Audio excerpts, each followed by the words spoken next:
punição dos responsáveis pela tentativa de golpe do dia 8 de janeiro ainda é um trabalho politicamente muito complexo.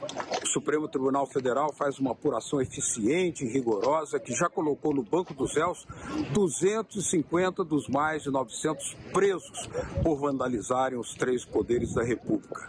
Porém, como a direita tem uma ampla base parlamentar, convoca uma outra apuração paralela no Congresso, visando confundir a sociedade e, incrivelmente, acusar o próprio governo Lula de manipular os fatos para vitimizar-se.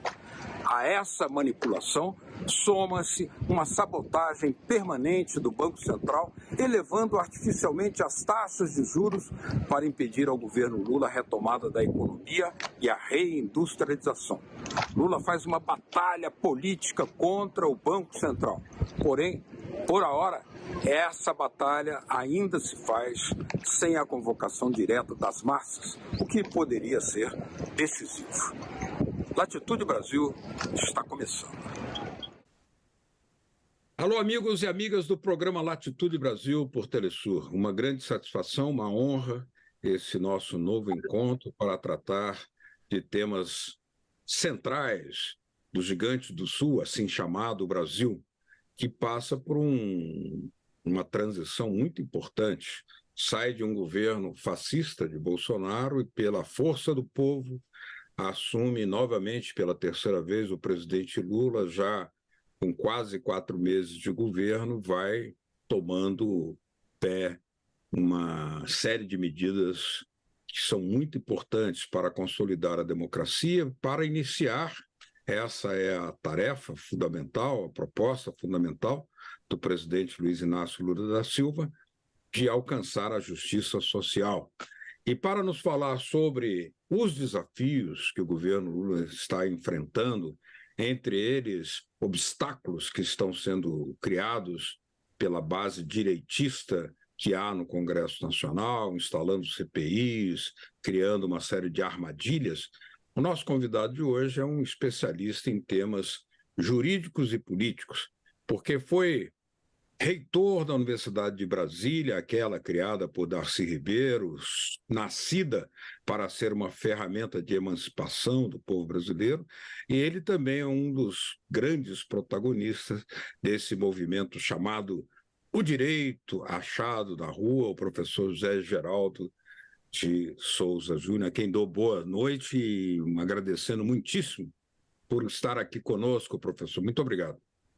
Obrigado, Beto Almeida e a audiência da Telesur. Um prazer estar mais uma vez, né, em contato com os que seguem o programa, né, e que se interessam pelo que o gigante faz, ou que é feito, né, para apequenar o gigante. É uma honra para nós, professor. E eu lhe pergunto, essa CPMI, ou seja, uma comissão parlamentar mista de inquérito para apurar o ocorrido no dia 8 de janeiro desse ano, uma tentativa de derrubar o governo, uma tentativa, no mínimo, sinistra de impedir que o presidente Lula tomasse, de fato, as rédeas do governo, como merece, como ele é de direito. Ela estava sendo investigada pelo Supremo Tribunal Federal. Está sendo, aliás, está avançando. Será que o caminho melhor, mais adequado, não é o judiciário? Por que o caminho da política? Será que é para fazer espetáculo, para torpedear, para dificultar? Qual é a sua opinião? Eu concordo com você de que o melhor caminho era o que vinha e vem ainda, porque ele não foi abandonado, sendo o conduzido interinstitucionalmente na linha das competências constitucionais dos poderes. O Supremo Tribunal Federal instaurou o inquérito para o procedimento investigatório e judicial desse evento, né? Até porque ele também foi alcançado pela última ação mais grave desse processo, que foi o 8 de janeiro e a vandalização, né, da institucionalidade dos símbolos da República, o Legislativo, o Executivo e o Judiciário, o Palácio do Planalto, o Congresso Nacional e a sede da Suprema Corte.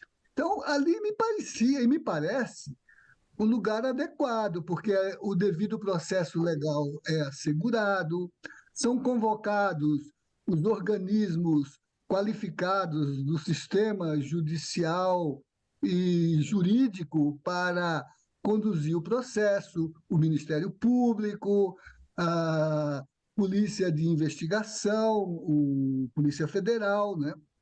Com toda a salvaguarda de garantia dos direitos dos envolvidos, sobretudo dos indiciados. Né?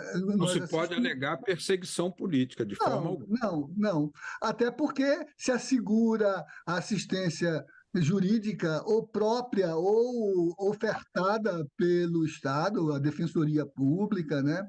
Até porque se admite o monitoramento pelas entidades que que examinam a pauta dos direitos humanos, e isso tem acontecido. Se ativam os mecanismos de física e se a legalidade da prisão está sendo cumprida, né? Então me parecia e me parece o lugar mais adequado, e creio que essa era a posição do governo, que, no primeiro momento, até procurou criar objeção à instalação da CPMI. Né?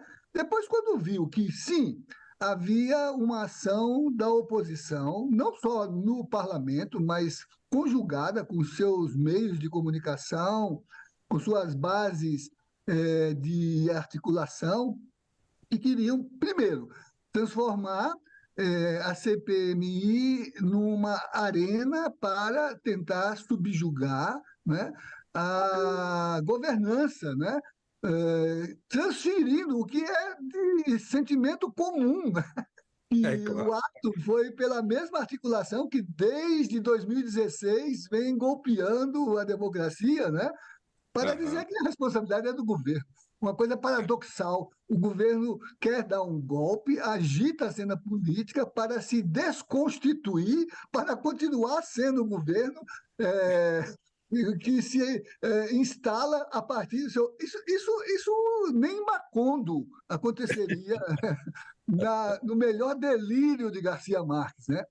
Mas também, Beto, eu acho que é uma ação inteligente da oposição, no sentido de, com a CPMI, tentar conter, obstruir e, principalmente, atrasar a implementação das medidas que, desde que tomou posse, e, aliás, diga-se de passagem, um governo que tomou posse antes mesmo da posse oficial, porque já começou a governar antes mesmo da posse, na concertação que fez para assegurar a base orçamentária de implementação das suas primeiras medidas, e na participação internacional, nos fóruns mais qualificados do globo hoje, nos quais o presidente Lula, os seus emissários, foram recebidos com todas as honras, inclusive honras de chefe de Estado, embora ainda não portando a faixa presidencial, né?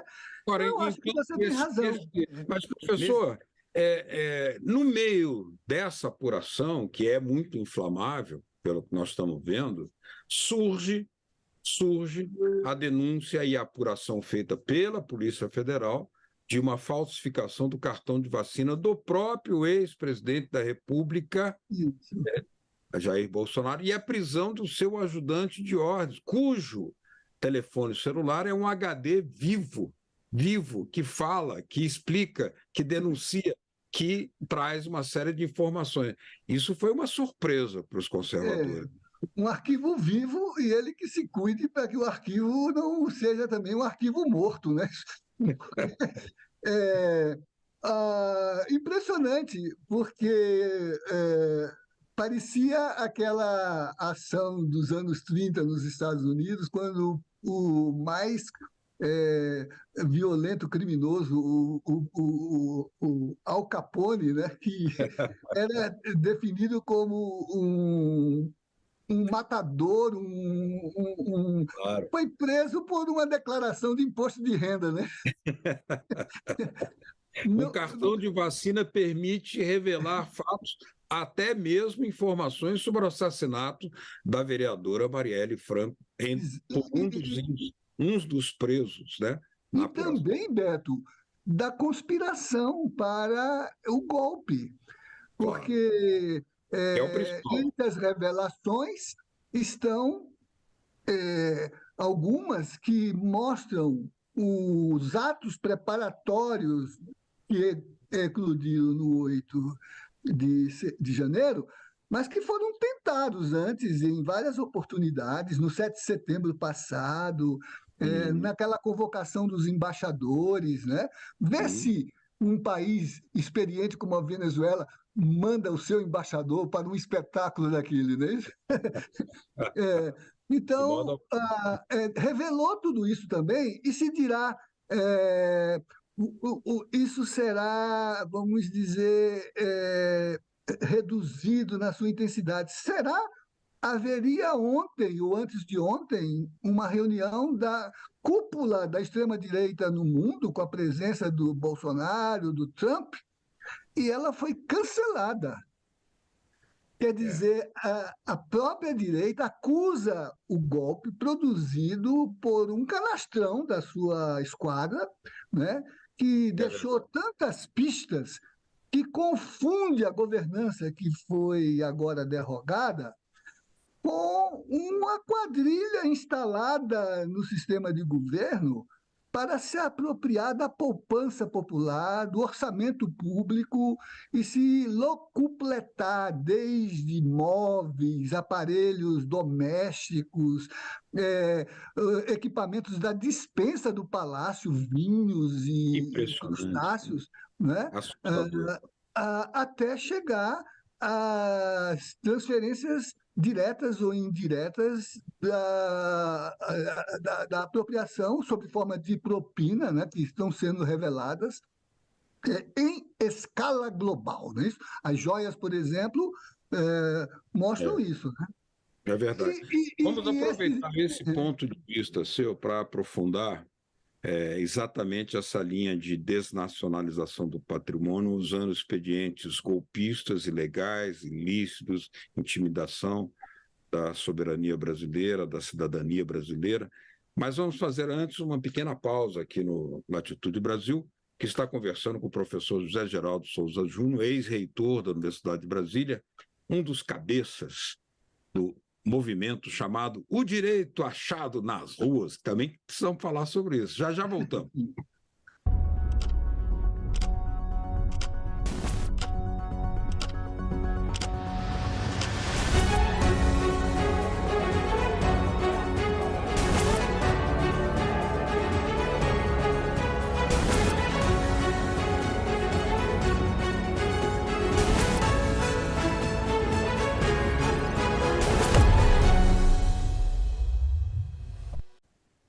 Latitude Brasil está de volta conversando com o professor José Geraldo Souza Júnior, jurista, ex-reitor da Universidade de Brasília, professor da Faculdade de Direito e um dos líderes do movimento O Direito Achado nas Ruas. Na sua interpretação, por esse olhar popular do direito, onde as coisas se traduzem de maneira muito mais palpável, o que significa essa organização criminosa, pelo que estamos apurando, pelo que o Supremo Tribunal Federal está apurando, usada para fazer a desnacionalização do patrimônio público. E não é apenas joia, não são apenas joias, não são apenas móveis, mas também grandes empresas estatais como a BR Distribuidora, como a Eletrobras, são ferramentas do desenvolvimento brasileiro que foram internacionalizadas a preços negativos. Qual é o seu olhar do direito achado nas ruas sobre isso? Então, o sentimento de que o social se vê exaurido por essa forma predatória, entreguista, que é quase que uma traição aos objetivos nacionais, em todos os planos, e com repercussão letal sobre sua própria condição de existência e intangibilidade da sua dignidade. Por exemplo, não é só o fato da venda em asta pública de empresas estratégicas, e lembre-se que a Petrobras estaria entre elas. É o desmantelamento da infraestrutura de produção para entregar ao interesse internacional os contratos de reconstrução de países. Por exemplo, valendo-se de mecanismos maliciosos, como usar o aparato judicial pelo lawfare, né, para desmontar a indústria da construção civil, por exemplo. Sim. Tanto a de obras de engenharia de habitação, quanto das obras de grandes empreendimentos, que a gente tinha com orgulho na indústria naval, com os estaleiros brasileiros, na indústria de exploração de petróleo, com as grandes plataformas de pesquisa em águas profundas que o Brasil realizava e que permitiu, inclusive, mapear as reservas de pré-sal que foram entregues, né? O Brasil é a vanguarda dessa tecnologia. Isso. Então, a gente que viaja, você lembra, né, como a gente percebia essa indústria presente na construção de portos em países que cooperam com o Brasil, com os quais o Brasil tem negociações, né, em países de outros continentes que estão sendo reconstruídos depois de seus momentos tensos e de conflitos, né? E para realizar esse crime de lesa pátria, foi preciso que o lawfare derrubasse a presidente Dilma e prendesse o presidente Lula para que ele não fosse candidato. Mas e hoje, professor, a direita não está dormindo, a direita não dorme, ela pensa incessantemente na desestabilização do governo. Nós já tivemos um golpe em 64, quando o presidente João Goulart tinha 73% de popularidade, mas foi derrubado, sem resistência. A presidenta Dilma também foi derrubada, sem resistência. E hoje, qual é a sua visão sobre a consolidação da democracia? Quais tarefas essenciais? Eu acho que agora, né, com o aprendizado da democracia, que graças ao sofrimento dessas experiências anteriores, né, basta ver as comissões de anistia, de mortos e desaparecidos, que registram o que foi o sacrifício de uma geração para construir o caminho de reconstrução democrática, né? Um grande aprendizado que se materializou como lição aprendida na elaboração de uma Constituição fundada no princípio democrático da participação, por exemplo, que permitiu criar estruturas como o Sistema Único de Saúde, que ainda que se quisesse desmantelar para permitir que a ganância sacrificasse de novo o trabalhador no interesse da acumulação do empresário, né? Num período de pandemia, né?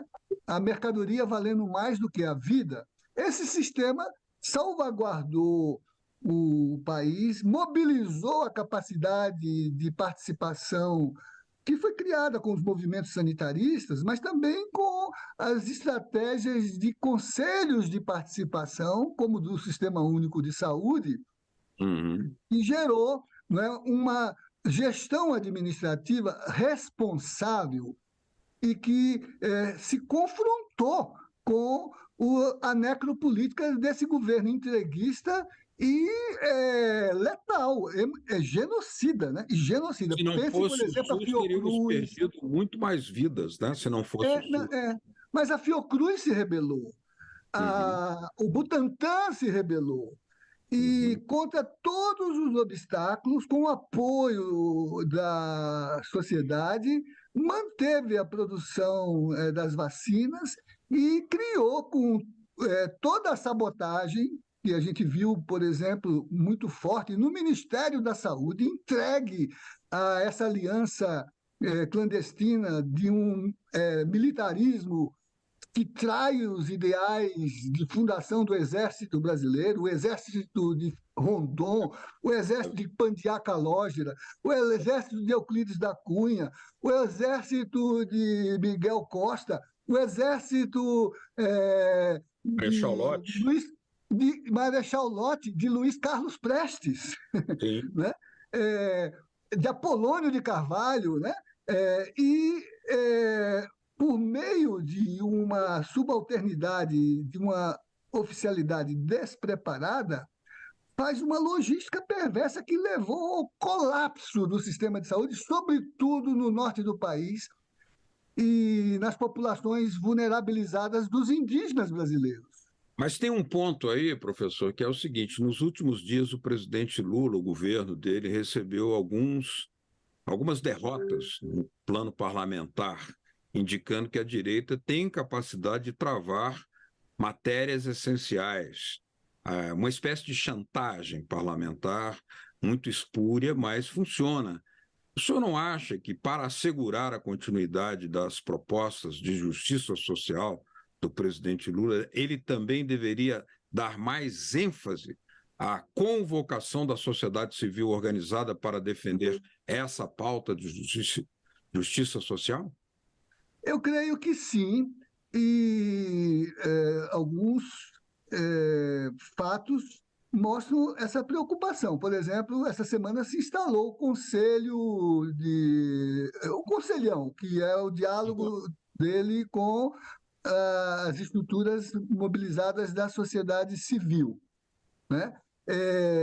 Em todos os ministérios, todos, né, se institucionalizou uma coordenação de participação social, que tem uma unidade mais centralizada numa Secretaria de Estado que é de relações interinstitucionais, né?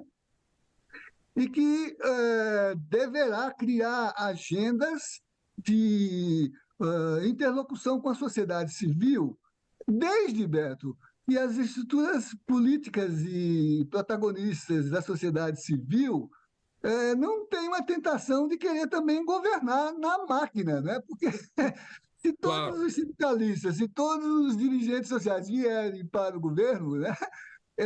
Quem é que vai mobilizar na base? Então, é preciso que a gente tenha canais de comunicação, lugares de diálogo, mesas de negociação, Sim. mas que cada um põe o seu pé na base que lhe é própria, né? E não transite indevidamente, né? Ou seja, mais mobilização e melhorar a comunicação, porque essa que é a informativa nós estamos perdendo, viu? Exatamente.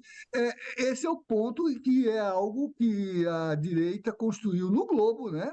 Sabendo se valer da comunicação subterrânea, de algoritmos, né? Que acaba gerando, né, uma intensificação de narrativas que mobiliza, por exemplo, os posicionamentos de parlamentares que também se movem por cifrões, por verbas e por outros benefícios. Eu acho que o governo terá que construir uma negociação mais legítima com esses setores e refazer as bancadas no sentido de uma construção ética de que o orçamento pode ser também conduzido nessas negociações, mas no interesse legítimo do bem-estar da sociedade e da justiça social a que você se refere, né? Professor, foi um grande prazer tê-lo aqui em Latitude Brasil mais uma vez, enriquece a nossa audiência, que certamente aprendeu muito das suas reflexões. Muito obrigado pela sua presença, as portas sempre abertas para o senhor. Isso. E sigamos barrio adentro, como se dizia em Venezuela, a propósito do direito que está sendo desenvolvido nas comunidades. É o nosso direito achado na rua. Aí é Muito bem. barrio adentro. Barrio adentro, exatamente.